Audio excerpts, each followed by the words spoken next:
أشهد أن لا إله إلا الله وحده لا شريك له وأشهد أن محمدا عبده ورسوله أما بعد فأعوذ بالله من الشيطان الرجيم بسم الله الرحمن الرحيم الحمد لله رب العالمين الرحمن الرحيم مالك يوم الدين إياك نعبد وإياك نستعين اهدنا الصراط المستقيم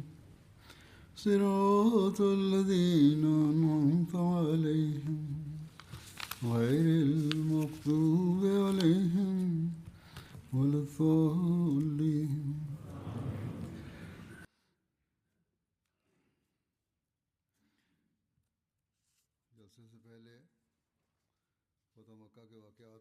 كان الحديث قبل الجلسة يدور حول أحداث فتح مكة،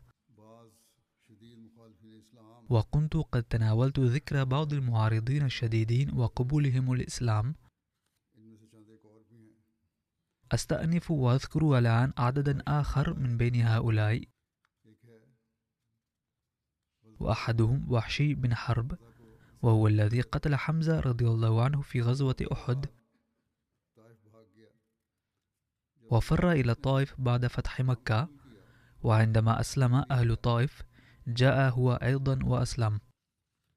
ورد ذكر إسلام وحشي في إحدى الروايات في البخاري، حيث يقول بنفسه: أقمت بمكة حتى فشى فيها الإسلام، ثم خرجت إلى الطائف فأرسلوا إلى رسول الله صلى الله عليه وسلم رسولا، فقيل لي إنه صلى الله عليه وسلم لا يهيج الرسل. قال: فخرجت معهم حتى قدمت على رسول الله صلى الله عليه وسلم، فلما رآني قال: أأنت وحشي؟ قلت: نعم. قال: أنت قتلت حمزة؟ قلت: قد كان من الأمر ما بلغك. قال: فهل تستطيع أن تغيب وجهك عني؟ قال: فخرجت.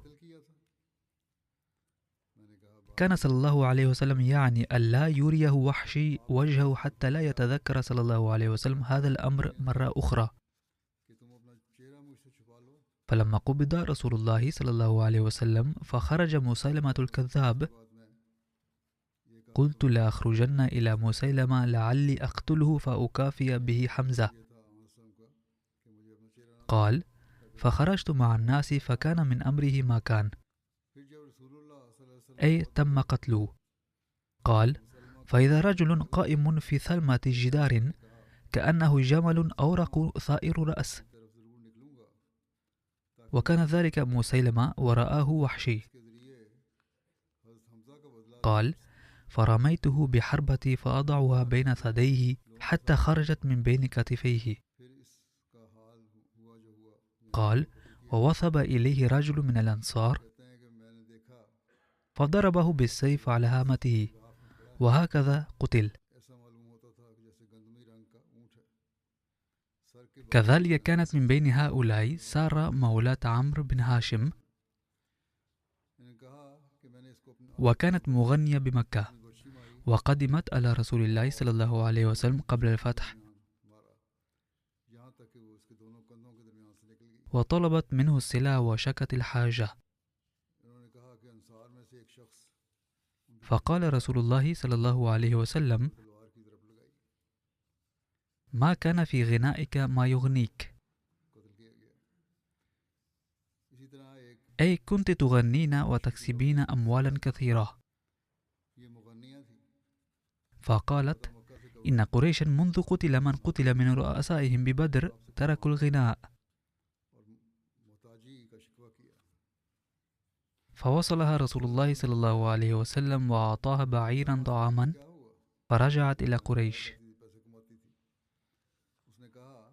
وكان ابن خطل يلقي عليها جاء رسول الله صلى الله عليه وسلم فتغني به،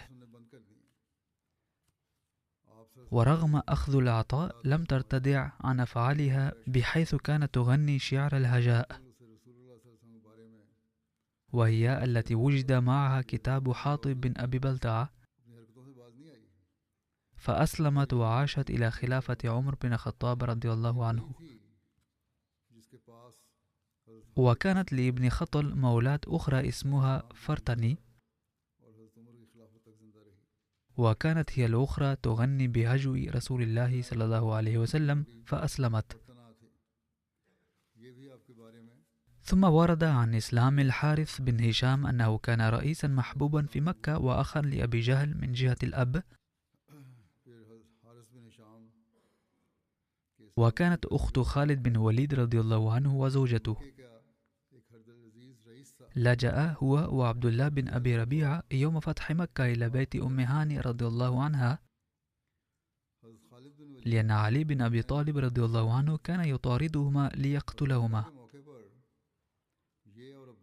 فأخفتهما أم هاني رضي الله عنها في بيتها، وحضرت إلى النبي صلى الله عليه وسلم وقالت: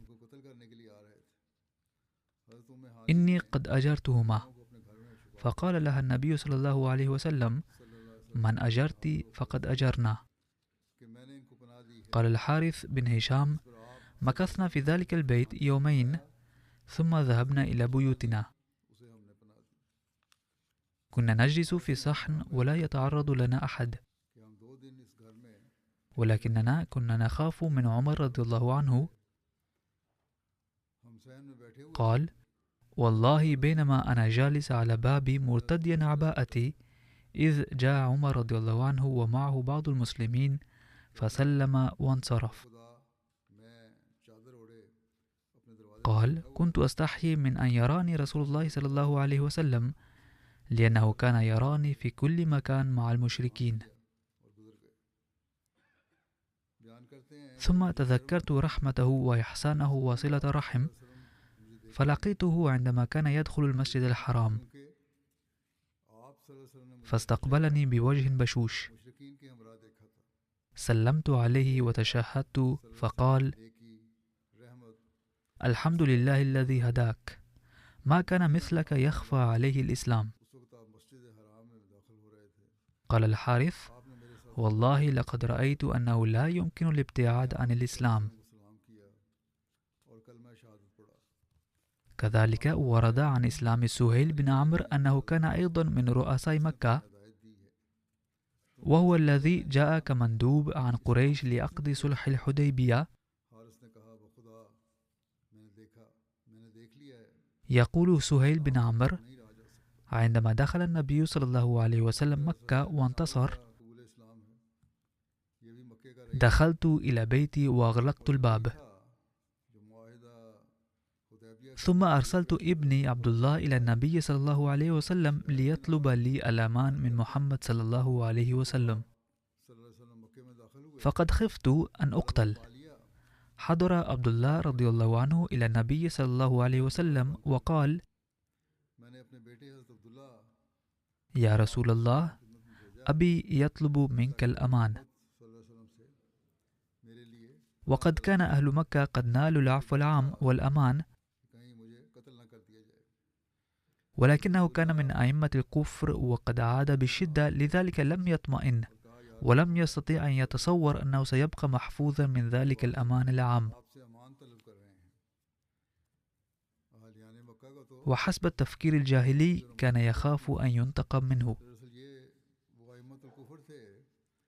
لذلك أرسل ابنه إلى النبي صلى الله عليه وسلم لينال الأمان مرة أخرى. فقال النبي صلى الله عليه وسلم: نعم، هو في أمان الله، فليظهر، أي فليخرج ويتحرك بحرية. ثم قال النبي صلى الله عليه وسلم للصحابة الجالسين حوله: من لقي منكم سهيلا فلا ينظر إليه بالغضب، إن سهيلا له عقل وشرف، وما مثله يجهل الإسلام. لقد رأى أن الذي كان عليه أي الكفر لا ينفعه. ذهب عبد الله إلى والده وأخبره بقول رسول الله صلى الله عليه وسلم، فقال سهيل: والله لقد كان محسنا في الصغر وهو محسن في الكبر. ظل سهيل يأتي ويذهب في أمان. شارك مع النبي صلى الله عليه وسلم في غزوة حنين وهو لا يزال مشركا دون أن يسلم، وأسلم في مكان يسمى الجعرانة عند العودة من غزوة حنين، وهو بئر على بعد 27 كيلومترا من مكة في طريق الطائف. بعد إسلامه حدث فيه انقلاب روحي مدهش، فقد ورد أنه لم يكن أحد من بين سادات قريش الذين أسلموا في فتح مكة أكثر التزاما بالصلاة والصيام وإعطاء الصدقة من سهيل. كان كثير البكاء، وكان يبكي غالبا عند قراءة القرآن الكريم. روى أبو بكر رضي الله عنه: رأيت في حجة الوداع أن سهيل بن عمرو واقف عند مكان الذبح يقرب ناقة النبي صلى الله عليه وسلم للذبح إلى رسول الله صلى الله عليه وسلم، فذبحها رسول الله صلى الله عليه وسلم بيده، ثم دعا الحلاق وحلق شعره. يقول أبو بكر: رأيت سهيلا يضع شعر النبي صلى الله عليه وسلم المبارك على عينيه. يقول: تذكرت حينها أن هذا سهيل كان يمنع النبي صلى الله عليه وسلم من كتابة بسم الله الرحمن الرحيم في معاهدة صلح الحديبية، وكان يعترض أيضا على كتابة كلمة رسول مع اسم محمد صلى الله عليه وسلم، ولم يبدأ كتابة المعاهدة حتى تم محو كلمة رسول الله. يقول أبو بكر رضي الله عنه: حمدت الله وأثنيت عليه الذي هدى سهيلا إلى الإسلام، وعندما هداه ازداد إخلاصا ووفاء بلا حدود. يذكر من مآثر سهيل بن عمرو أيضا، فقيل عنه إنه كان خطيبا مفوها لقريش. أسر يوم بدر كافرا، وكان عالم الشفا، فقال عمر: يا رسول الله، انزع ثنيتيه فلا يقوم عليك خطيبا أبدا، أي انزع السنين الأماميتين فلن يقدر على الكلام ضدك. فقال صلى الله عليه وسلم: دعه يا عمر، فعسى أن يقوم مقاما تحمده عليه. كان عمر يريد أن يعاقب، إلا أن النبي صلى الله عليه وسلم قال: لا تفعل معه أي شيء، لأنه سيأتي يوم يقوم هو في مقام ويقول كلاما تحمده عليه. على أي حال، يقول عمر: فكان ذلك المقام أنه لما توفي رسول الله صلى الله عليه وسلم ارتجت مكة حين رأت قريش من ارتداد العرب، واختفى عتاب بن أسيد الأموي عامل مكة الذي استعمله النبي صلى الله عليه وسلم عليها. فقام سهيل بن عمرو خطيبا فقال: يا معشر قريش، لا تكونوا آخر من أسلم وأول من ارتد، والله إن هذا الدين لا يمتد امتداد الشمس والقمر من طلوعهما إلى غروبهما. وهكذا ألقى سهيل خطابا طويلا أثر في قلوب أهل مكة، وامتنعوا من الارتداد، بل وحضر عتاب بن أسيد الذي كان قد اختفى، وثبتت قريش على الإسلام. آخر میں اسلام لا کر سب ثم ورد عن إسلام عتبة ومعتب عن العباس خدا کی قسم یہ دین اسی طرح پھیلے گا لما قدم رسول الله صلى الله عليه وسلم مكة في الفتح قال لي: اس طرح أين ابنا أخيك عتبة ومعتب ابني أبي لهب؟ لا أراهما. چنانچہ اس خطاب نے قال العباس: تنحيا في من تنحى من مشركي قريش. حضرت عتاب بن اسید قال: ائتني بهما. اور قریش اسلام پر ثابت قدم ہو گئے. فركب العباس إليهما بعرنة فأتى بهما حضرت عتبہ فدعاهما صلى الله عليه وسلم إلى الإسلام فأسلما وبايعا. سے روایت ہے جب فتح مکہ کے دن آپ مکے میں ثم قام رسول الله صلى الله عليه وسلم نے مجھے فرمایا تمہارے بھتیجے فأخذ بأيديهما وانطلق بهما حتى أتى الملتزم، میں نے انہیں نہیں دیکھا. هو جزء من جدار البيت الحرام بين الحجر الأسود وباب الكعبة، حضرت عباس نے کہا وہ دیگر مشرکین کی طرح کنارہ کش ہیں. حيث يستحب الالتزام به والدعاء عنده، وهو مكان خاص لقبول الدعاء. فدعا صلى الله عليه وسلم ساعة ثم انصرف والسرور يرى في وجهه. وفات کے قریب ایک وادی ہے اور انہیں لے آئے. آپ قال سيدنا عباس: يا رسول الله، قبول کر لیا. سرك الله إني أرى السرور في وجهك. پھر آپ کھڑے ہوئے ان کے ہاتھ پکڑے فقال: اور انہیں إني استوهبت ابني عمي هذين من ربي فوهبهما لي. بیت اللہ کی دیوار کا حصہ ہے وقد ذكر قبول إسلام صفوان بن أمية أيضا، قبولیت کا خاص مقام ہے. وهو ابن أمية بن خلف پھر واپس تشریف لے آئے. أحد رؤساء مكة. آپ کے چہرے پر دیکھی في زمن الجاهلية كان من أشراف قريش ويعد من أفصح الناس بيانا بينهم، اللہ آپ کو خوش رکھے. میں آپ کے چہرے كما كان عدوا شديدا للإسلام، آپ نے فرمایا میں نے اپنے وكان من بين الذين آذوا المسلمين وعذبوهم في مكة. تو اس نے مجھے یہ عنایت کر دی.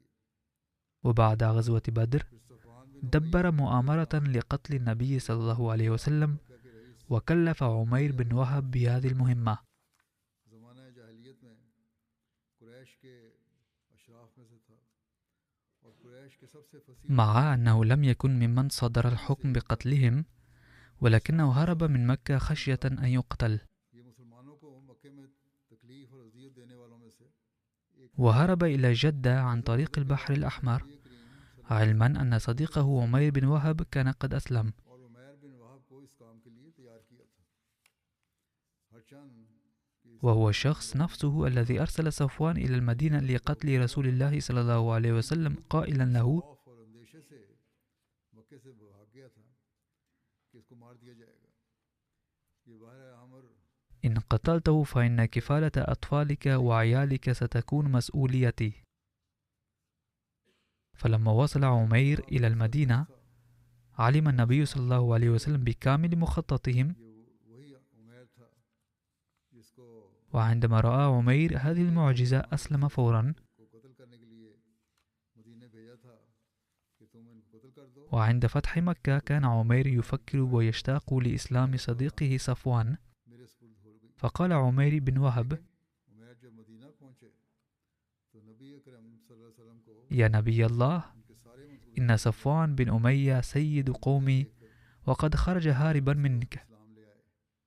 فآمنه. فتح مکہ کے موقع پر فقال صلى الله عليه وسلم: هو آمن. آنے کا قال صفوان لرسول الله صلى الله عليه وسلم: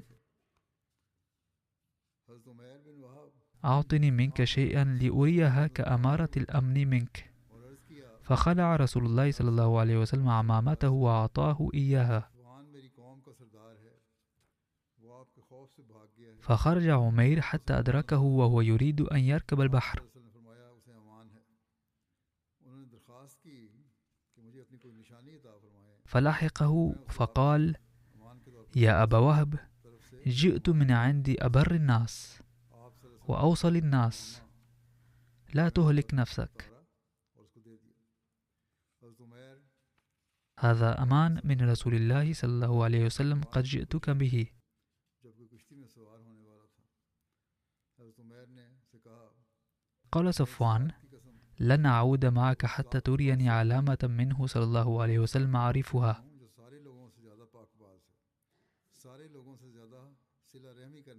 فأظهر له العمامة التي أعطاها إياه النبي صلى الله عليه وسلم، فجاء صفوان مع عمير وحضر أمام رسول الله صلى الله عليه وسلم بينما كان يصلي بالصحابة صلاة العصر في المسجد. فلما أنهى الصلاة قال صفوان بصوت عال: يا محمد صلى الله عليه وسلم، جاءني عمير بردائك قائلا إنك أمنتني. فقال صلى الله عليه وسلم: صدق أمير. فقال صفوان: أمهلني شهرين فلا أريد أن أقبل الإسلام الآن. فقال صلى الله عليه وسلم: لك مهلة 4 أشهر وآمل أن تسلم. فبقي صفوان في مكة وهو على حاله من الشرك.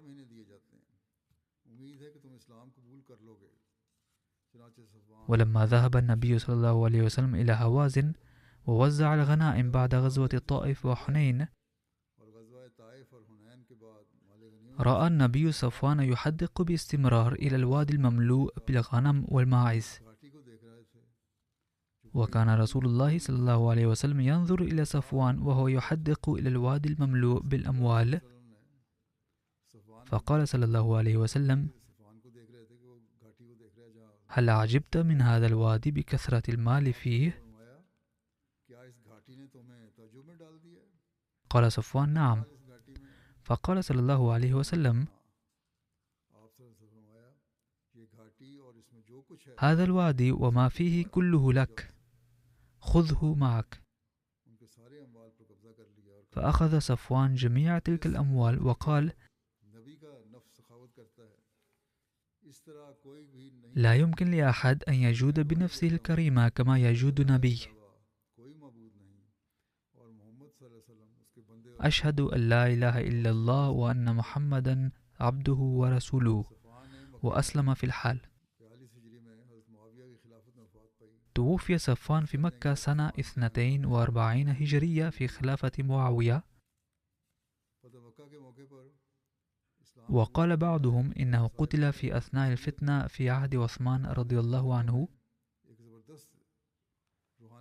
إن معظم رؤساء مكة الذين أسلموا عند فتح مكة خلقوا في نفوسهم انقلابا روحانيا عظيما.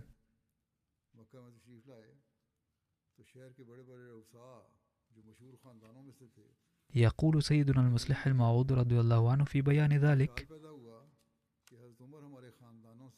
جاء عمر رضي الله عنه مرة إلى مكة في زمن خلافته، فحضر للقائه كبار رؤسائها الذين كانوا من عائلات عريقة وشهيرة، ظانين أن عمر رضي الله عنه قد صار ملكا سيعزهم لأنه يعرف عائلاتهم ويستعيدون مجدهم الغابر. بينما هم يتحدثون معه رضي الله عنه حضر بلال، ثم بعد قليل جاء خباب، ثم جاء بعدهما غيرهما من أوائل المؤمنين الذين كانوا في الماضي عبيدا لهؤلاء الرؤساء أو لآبائهم، وتعرضوا على أيديهم لأشد الاضطهاد زمن قوتهم. فكلما دخل أحد هؤلاء العبيد استقبله عمر بحفاوة، وقال لهؤلاء أن يتأخروا ويفسح له المكان في صدر المجلس. ولم يزل هؤلاء الزعماء يتأخرون حتى وصلوا الباب. لم تكن في تلك الأيام صالات كبيرة، وإنما كان المجلس غرفة صغيرة، وحيث إن الغرفة الصغيرة لم تتسع لهم جميعا، فقد اضطر هؤلاء الزعماء إلى التأخر في كل مرة حتى وصلوا مكان الأحذية. فلما رأوا بأم أعينهم أنه كلما أتى عبد أمرهم عمر بأن يتأخروا، ويفسح له المكان حتى وصلوا إلى الأحذية، أصابتهم صدمة شديدة. لقد هيأ الله تعالى في تلك المناسبة أسبابا لإهانتهم، حيث جاء العديد من المسلمين العبيد واحدا تلو الآخر على فترات متقاربة لا دفعة واحدة. لو حضروا مرة واحدة لم يشعر هؤلاء الزعماء بإهانة شديدة، ولكنهم لما اضطروا مرارا للتأخر في المجلس من أجل العبيد أحسوا بإهانة شديدة لم يحتملوها فخرجوا من المجلس. ولما خرجوا أخذوا يقولون فيما بينهم: انظروا إلى الذلة والهوان الذي لقيناه اليوم، لقد جاء هؤلاء العبيد واحدا تلو الآخر، وفي كل مرة أمرنا عمر أن نتأخر حتى وصلنا إلى مكان الأحذية.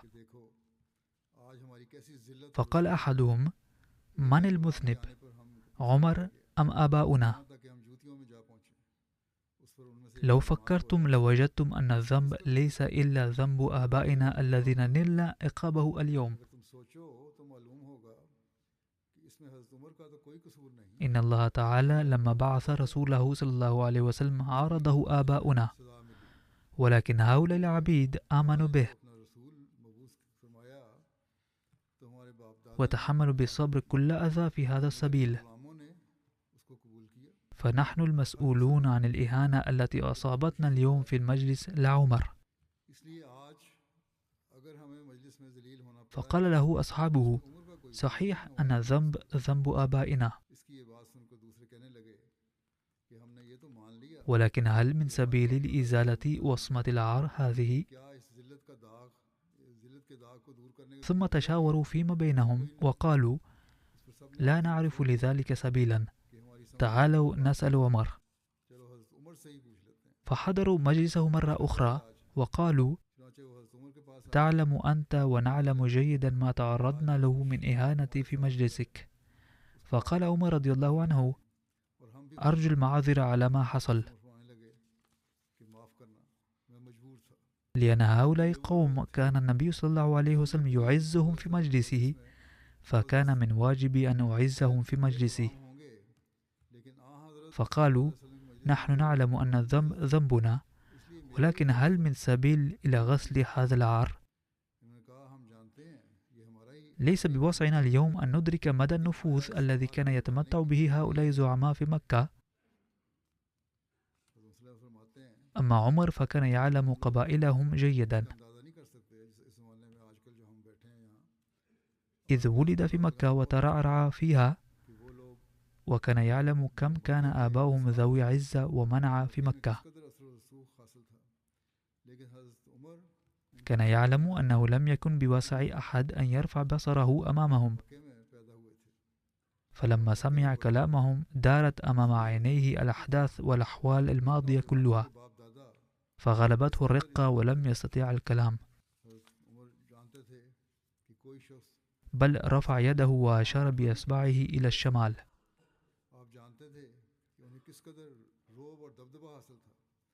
وقد قال سيدنا المصلح الموعود رضي الله عنه بهذا الشأن: عندما انتهت المعركة بحث المسلمون بشكل خاص عن عكرمة رضي الله عنه ورفاقه، فوجدوا أن 12 من هؤلاء الرجال مصابون بجروح بالغة، وكان من بينهم عكرمة. اقترب جندي مسلم من عكرمة ورأى حالته سيئة للغاية، فقال: يا عكرمة، معي قربة ماء، اشرب منها. نظر عكرمة في من حوله فوجد بالقرب منه الفضل بن عباس رضي الله عنه مصابا وملقى على الأرض. فقال عكرمة لهذا المسلم: لا تقبل غيرتي أن يموت من ساعدوا رسول الله صلى الله عليه وسلم في الوقت الذي كنت فيه أشد المعارضين له. هم وذريتهم من العطش मुसलमानों ने खास तौर पर इकरमा وأشربوا الماء وأعيش. साथियों كان هناك حماس جديد للتضحية من أجل بعضهم بعضا. इन आदमियों में से فاسقي الفضل بن العباس أولا، उनमें से एक इकरमा भी थे. فإن بقي شيء من الماء فأحضره إلي. ذهب المسلم إلى الفضل فأشار إلى جريح آخر وقال: कहा, "ए इकरमा, मेरे पास पानी की छागल है." اسقه الماء أولا فهو أحق مني. फेर कर देखा तो पास ثم ذهب إلى الجريح الآخر فأشار بدوره إلى جريح آخر قائلا: إنه أحق مني. इस मुसलमान से कहा कि मेरी اسقه الماء أولا. नहीं कर सकती. وهكذا كلما ذهب إلى جندي रसूलुल्लाह सल्लल्लाहु अलैहि वसल्लम أحاله إلى آخر उस वक्त मदद की जब मैं ولم يشرب أحد منهم الماء. वो और उनकी औलाद तो प्यास की वजह से मर जाए. وعندما وصل إلى الجريح الأخير وجده قد توفي، एक दूसरे की खातिर فعاد إلى الآخرين حتى وصل إلى عكرمة، इसलिए पहले उनको ولكنهم جميعا كانوا قد فارقوا الحياة. पानी पिला लो, अगर कुछ बच जाए तो फिर मेरे كان النبي صلى الله عليه وسلم قد كلف بعض السرايا بالدعوة إلى الله وهدم بعض الأصنام الكبيرة، किया और कहा कि पहले उसे पानी पिलाओ, वो मुझसे ज्यादा فأرسلهم لهذا الغرض. उस जख्मी के पास وقد ورد ذكر هذا الأمر كما يلي: कहा कि वो मुझसे بعد فتح مكة أرسل النبي صلى الله عليه وسلم سرايا إلى مناطق مختلفة، वो उसे दूसरे के पास भेज देता और कोई न पीता. जब वो आखिरी जख्मी के पास ولم تكن هذه السرايا في الأساس للحرب والقتال، दूसरे की तरफ आया, यहाँ तक कि इकरमा तक पहुंचा, मगर वो सब फौत بل كان الهدف منها الدعوة إلى الله وهدم الأصنام التي كانت قد نصبت في بعض الأماكن للعبادة، अल्लाह के लिए और والتي كانت تشكل عائقا أمام الإيمان بالتوحيد. के लिए हज़रत सल्लल्लाहु अलैहि वसल्लम ने दस्ते मुकर्रर फरमाए थे उनको रवाना. وكانت قلوب الناس عامرة بالخوف الزائف والمصطنع من هذه الأصنام، नबी अकरम सल्लल्लाहु अलैहि वसल्लम ने मुख्तलिफ मुकामात की तरफ مما جعلها حاجزا يمنعهم من الإيمان بالله الواحد الأحد. इनका मकसद दावत इल्लाह كانت غالبية العرب تعظم ثلاثة أصنام أو آلهة بشكل خاص، وهي اللات ومنات والعزى. जिसका फर्जी और मसनूई खौफ लोगों أما اللات فكانت في الطائف، وكان العرب في جميع أنحاء الجزيرة العربية يعظمونها، रोक बना हुआ था. अहले अरब की अक्सरियत के दिलों में حيث كانوا يقسمون باسمها ويقدمون لها القرابين. इनके नाम ये हैं लात, मनात और وقد زرع عمرو بن لحي الذي يعتبر مؤسس الوثنية في العرب तमाम अरब ने उसकी अजमत في قلوب الناس فكرة أن الله تعالى والعياذ بالله يقضي الشتاء عند اللات في الطائف والصيف عند العزى. अमर बिन लोही أما منات فكانت أقدم أصنام العرب، जाता है. उसने लोगों के दिलों में ये ख्याल पैदा कर दिया وكانت تقبع على ساحل البحر في منطقة قديد بين مكة والمدينة، के पास और गर्मियों وكان العرب يعظمونها ويقدمون لها القرابين. मनात ये अरबों का कदीम तरीन बुत था. ये समुद्र के किनारे وكان الأوس والخزرج بشكل خاص يعظمونها جدا، कुदैद में मक्का और मदीना के दरमियान था. حتى إنهم كانوا يحرمون باسمها उसकी ताज़ीम करते और इस पर कुर्बानियाँ करते थे. ولا يقومون بالسعي بين الصفا والمروة احتراما وتعظيما لها. मनात के नाम पर आराम وفي الحج لم يكونوا يحلقون رؤوسهم في مكة، सफ़ा और मरवा के दरमियान सही भी नहीं بل كانوا يأتون إلى منات عائدين ليحلقوا رؤوسهم هناك ويقيمون عندها، मनात के पास आते ولا يعتبرون حجهم مكتملا دون ذلك. और इसके बगैर अपना हज मुकम्मल न समझते थे. أما العزى فكانت أكبر أصنام قريش، ये कुरैश का सबसे बड़ा ونصبت قريبا من نخلة، तो नखला के करीब नस्ब था. وقد بنوا لها مذبحا يقدمون عليها قرابينهم، وكانوا يسمون أبناهم باسمها ويقسمون بها. लोगों के नाम रखते और उसकी कसम खाया करते थे. وقد زرع عمرو بن لحي الذي يعتبر مؤسس الوثنية في العرب في قلوب الناس أفكارا باطلة عن الأصنام، ख्यालात शदीद तौर पर पैदा कर दिए थे. فكانوا يخافونها ويعظمونها كثيرا كما قلت سابقا، وكانوا يزعمون أن الله تعالى والعياذ بالله يقضي شتى الفصول عند هذه الأصنام. उनके ख्याल में अल्लाह ताला नऊज़ु बिल्लाह باختصار كانت الأفكار من هذا القبيل قد ولدت في قلوب الناس عظم العزى. इस तरह के لدرجة كانوا يحملون إليها الهدايا والنذور كما كانوا يحملونها إلى الكعبة. والعزة هي نفس التي كان أبو سفيان قال يوم أحد احتفالا بالانتصار: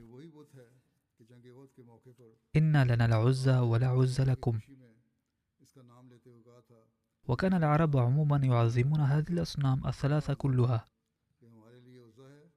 ولكن العزة كانت خاصة بقريش، واللات كانت خاصة ببني ثقيف، ومنات كانت خاصة بالأوس والخزرج. وكانت هذه الأصنام الثلاثة مؤنثة، أي إلهات وفقا لتصورات العرب. وقد ذكر القرآن الكريم هذه الأصنام الثلاثة قائلا: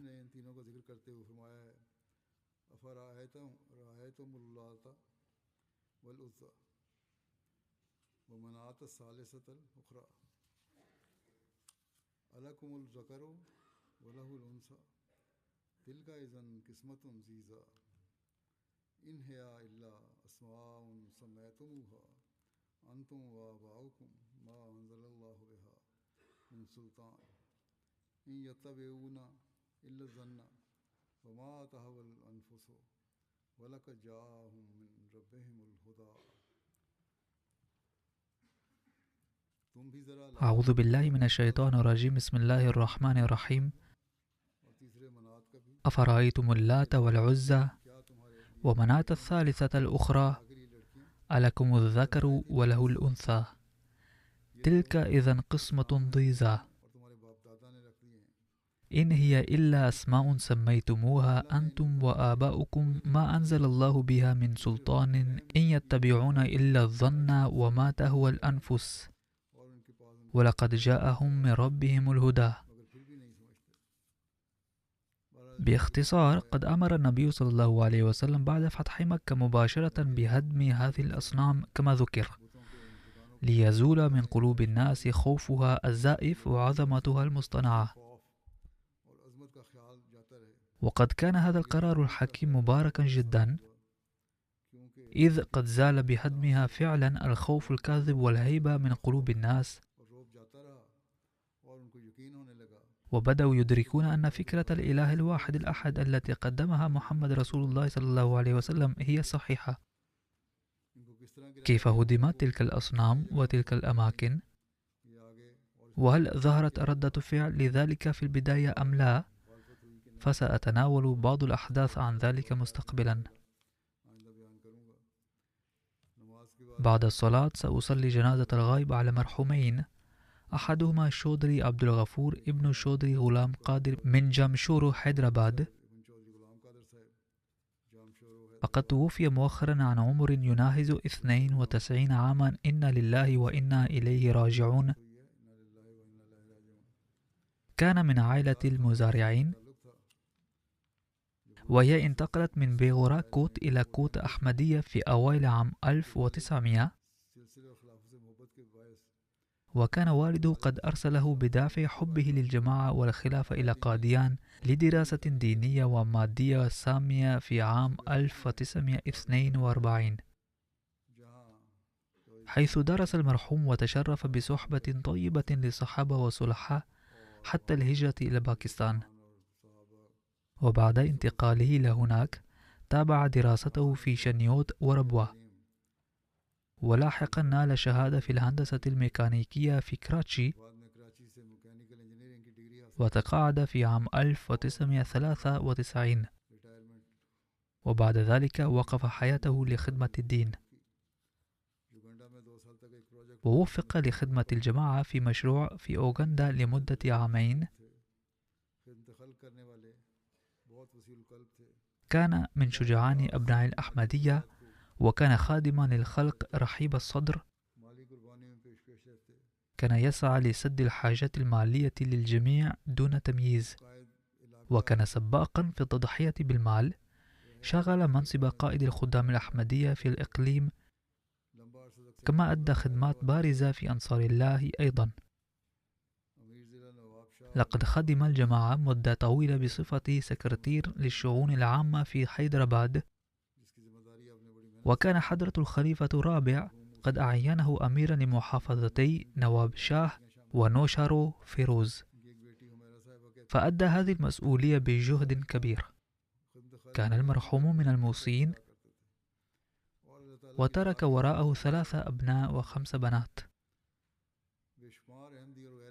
تقول إحدى بناته السيدة حميرة إنه كان يعد خدمة الخلق رصيده المصرفي ووسيلة لنيل رضا الله تعالى. هناك عدد كبير من الأحمديين وغير الأحمديين الذين تم تلبية احتياجاتهم من خلاله، فكان يهتم بسد الحاجات المالية للمسافرين والمرضى والمساكين دون تمييز، وكان يعطي مبالغ كبيرة أيضا. كانت روح التضحية المالية من أجل الجماعة غالبة عنده. عندما طالب حضرة الخليفة الثالث رحمه الله من الجماعة جمع التبرعات للاحتفال باليوبيل المئوي للجماعة، استجاب فورا وباع منزله في ربوة في اليوم التالي وتبرع بثمنه الكامل في هذا الصندوق.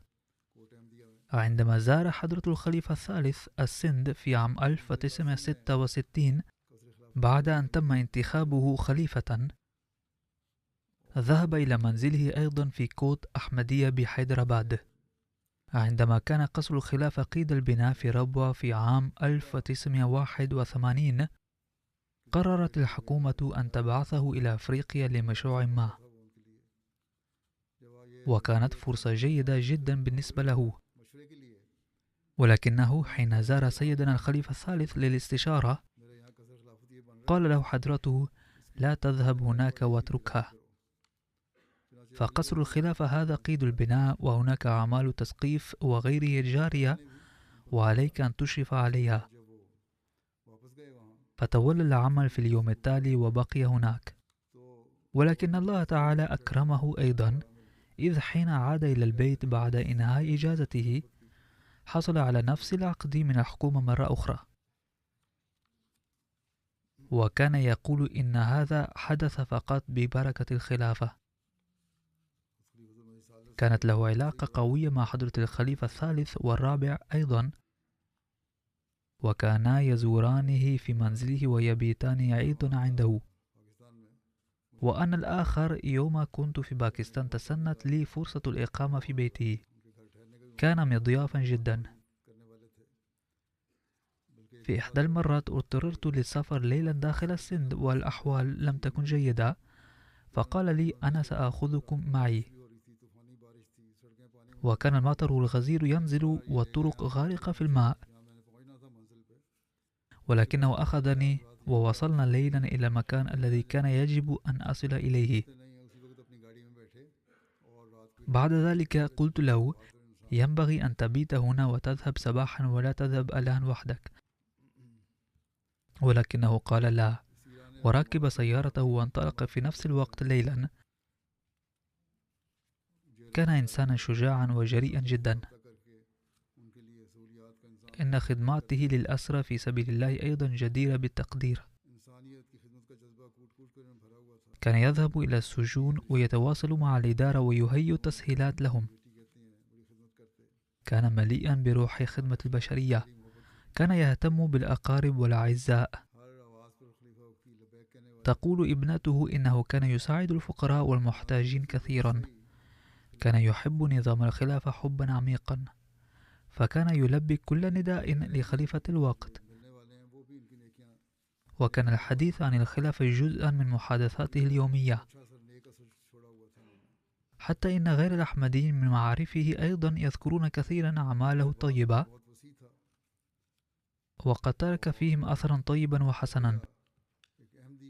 كانت حلقة أحبائه واسعة جدا، وكان معروفا في كل مكان بصفته أحمديا، وكانت له علاقات جيدة مع كبار المسؤولين الحكوميين والعائلات السياسية في السند. وكان كثيرا ما يقدم لهم القرآن الكريم الذي طبعته الجماعة ويعرف بالجماعة بوضوح، بل كان يأخذهم لزيارة ربوة كلما تيسر.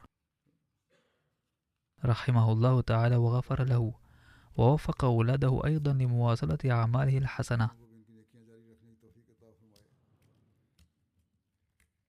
والذكر الثاني هو لسيد محمد علي من قرية رقم 275 كرتار بور فيصلاباد. لقد توفي هو الآخر مؤخرا عن عمر يناهز 70 عاما. إن لله وإنا إليه راجعون. كان من الموصين بفضل الله تعالى. له أيضا 3 أبناء و5 بنات. أحد أبنائه داعية أحمدي في لوساكا زامبيا، وهو هنا في هذه الأيام لحضور الجلسة السنوية في بريطانيا. لهذا السبب لم يتمكن من حضور مراسم جنازة والده أيضا. يقول الداعية طاهر أحمد سيفي: لقد دخلت الأحمدية عائلة والدي في الأيام الأولى للخلافة الثانية عندما انضم جده السيد نصرت إلى الجماعة الأحمدية. كان المرحوم يداوم على صيام وصلاة وقيام الليل، وكان طيب المزاج، هادئ الطبع، اجتماعيا، مليئا بروح خدمة الخلق، يقابل بوجه بشوش، وكان إنسانا مخلصا. كان يكن للخلافة حبا لا نهاية له. كان يكتب رسالة لخليفة الوقت قبل كل عمل ليطلب منه الدعاء. كان يشارك بصمت في الشؤون الجماعية والدينية، وبحسب إمكانياته كان يشارك أيضا في التضحية بالمال قدر المستطاع. عندما بدأت MTA لم يكن في منزلنا تلفزيون، فبمجرد بداية MTA أحضر فورا تلفزيونا إلى المنزل ليسمع صوت الخليفة الوقت مباشرة. لم أتذكر أي نداء لخليفة الوقت لم يلبيه والدي بحماس. كانت معاملته مع غير الأحمديين أيضا مليئة بشفقة، فقد دبر لعمل الكثيرين من غير الأحمديين في المصنع الذي كان يعمل فيه.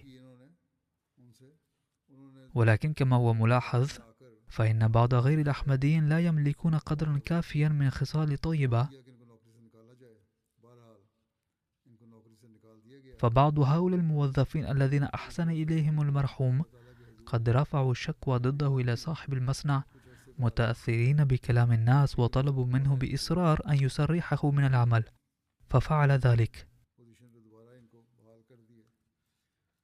ولكن المرحوم لم يثير أي ضجة أو شغب، وإنما شكى بثه وحزنه إلى الله. فدعاه مالك المصنع بعد مدة قصيرة وعاده إلى منصبه السابق، فظل يحسن حتى بعد ذلك إلى من أساءوا إليه.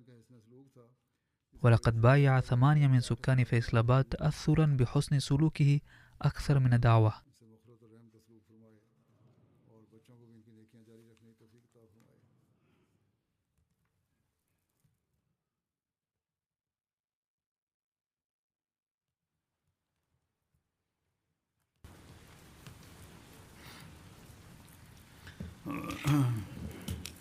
الحمد لله نحمده ونستعينه ونستغفره ونؤمن به ونتوكل عليه ونعوذ بالله من شرور أنفسنا ومن سيئات أعمالنا. من يهده الله فلا مضل له ومن يضلل فلا هادي له. ونشهد أن لا إله إلا الله ونشهد أن محمدا عبده ورسوله. عباد الله رحمكم الله، إن الله يأمر بالعدل والإحسان وإيتاء ذي القربى وينهى عن الفحشاء والمنكر والبغي يعظكم لعلكم تذكرون. اذكروا الله يذكركم وادعوه يستجب لكم ولذكر الله أكبر.